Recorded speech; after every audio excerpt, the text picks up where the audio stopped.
In this video, I'm going to show you how to filter database items in Notion. Let's get started. After successfully logging in into your Notion account and being able to access the homepage, the first thing that you want to do is you want to go to your exact page. And to do that, you want to go to the left-hand side on the navigation panel, and either under private or team spaces, you want to go ahead to your page. So in my tasks page, I actually have two databases. In an example wherein you have a lot of rows and you can't find the specific rows that you want to look for, what you want to do is filter them. And to filter them, what you want to do is you just want to go to a specific database, and to filter them, beside the title in here, you will see a few options on the right-hand side. If you do hover your mouse on this three stack here, you will see that it is a filter. Click on filter. And once you do, you will be asked to filter. Either you want to filter by the task name, the date, frequency, next date status. These here are called properties.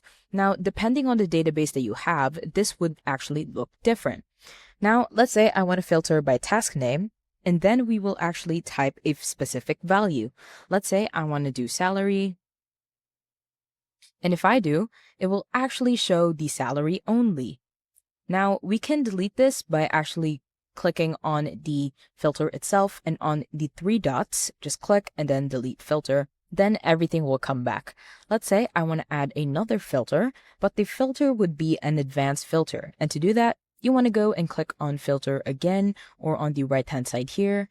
And then what you want to do is you want to go to the very bottom and click on add advanced filter. With an advanced filter, we can actually do specific rules. Now, let's say where a property, let's say a frequency, is not, is empty, is not empty, and a specific option. Let's say monthly. And then it will show all of the tasks within the frequency of month. And that's about it. That's how to filter database items in Notion. If you have any questions, please let me know down in the comments below, and I'll do my best to help you out.